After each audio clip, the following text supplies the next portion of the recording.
They don't teach you this, but there's a reason you feel heavy, distracted, and disconnected from yourself. Not in an obvious way. On the surface, everything might look fine, but inside, there's a weight you carry, a fog that clouds your thinking, a frustration that never really goes away. You've normalized it, you've adapted to the emptiness, but it's there, and you feel it.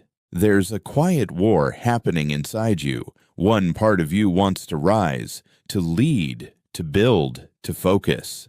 The other part is constantly pulling you into short-term comfort, endless scrolling, and subtle self-sabotage. And the worst part, you tell yourself you're in control, but deep down, you know something else is driving the wheel. Every time you fall into that loop again, the one you always regret afterward, you're not just wasting time, you're eroding your edge. You're letting go of the part of you that's sharp, focused, and disciplined. That temporary relief trades days of clarity and confidence for moments of escape. But no one talks about that. No one tells you how small compromises bleed into your identity, how one weak choice becomes a pattern, how a pattern becomes who you are. And before you realize it, you've drifted so far from your potential that the man in the mirror doesn't feel familiar anymore. This isn't just about a habit. It's about who you're becoming every time you repeat it, every time you choose comfort over challenge, fantasy over purpose, distraction over depth. You reinforce a version of yourself that is passive, reactive, and dulled. You're telling your brain, this is enough, even when you know it isn't. You might think it's harmless, but your focus has vanished. Your energy has dipped. You walk into rooms with less presence. You hesitate where you once moved boldly. Your voice loses conviction. Your mind becomes scattered, and silently, without even noticing, you begin to live small. But that's not who you were meant to be. You were built to command the room without needing to raise your voice, to walk with purpose, not with panic, to feel peace without needing a screen, a hit, a fix. You were built to chase mastery, to build something meaningful, to live awake. And yet, so many men live sedated, dulling their edge with distractions that feel harmless but are secretly eroding everything they could be. They won't tell you that entire industries exist to keep you comfortable, hooked, and weak. Your attention is a commodity. Your impulse to escape is their business model. And the longer you stay in that cycle, the harder it is to remember what strength feels like. But something changes when you take back control. The first few days are tough, but then the fog starts to lift. Your mind sharpens. Your sleep deepens. Your body stands taller. Your instincts return. You become more present in conversation, more magnetic in energy. People sense something different about you, even if they can't explain it. This isn't hype.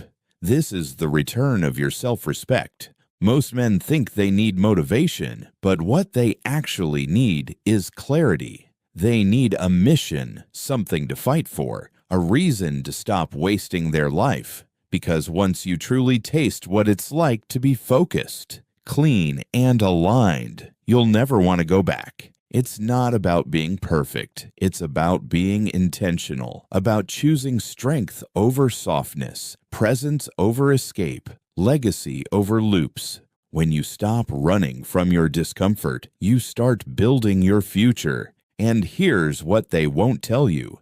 The urges will still come. The old voices will whisper. The habits will try to creep back in.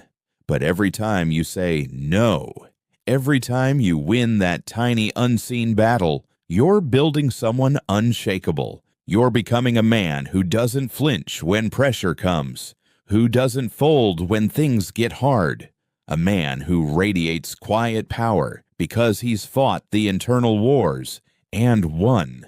At first it's a grind, then it becomes a rhythm, then it becomes who you are. The man who doesn't chase but attracts, who doesn't perform but commands, who doesn't talk loudly, but when he does, people listen.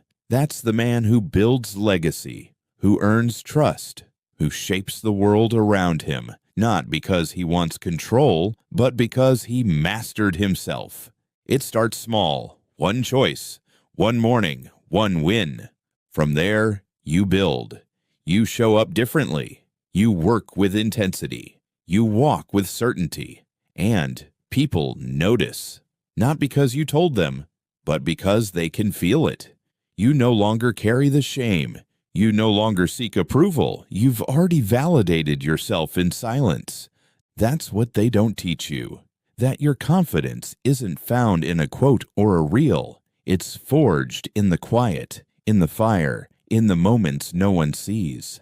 Every time you say no to your lower nature, you're saying yes to your future. You stop outsourcing your peace. You stop needing things to go right to feel okay. You stop craving cheap pleasure because you've replaced it with purpose. You become a man who can sit in stillness, hold eye contact, handle rejection, walk alone, and keep his vision clear. Not because you've hacked the system, but because you've returned to what's real. Your soul doesn't want escape. It wants to be seen. It wants to grow. It wants to win battles that matter. You are not made to scroll your life away. You are made to lead, to build, to love deeply, to feel fully, to rise when most men fold, to live a life that echoes long after you're gone.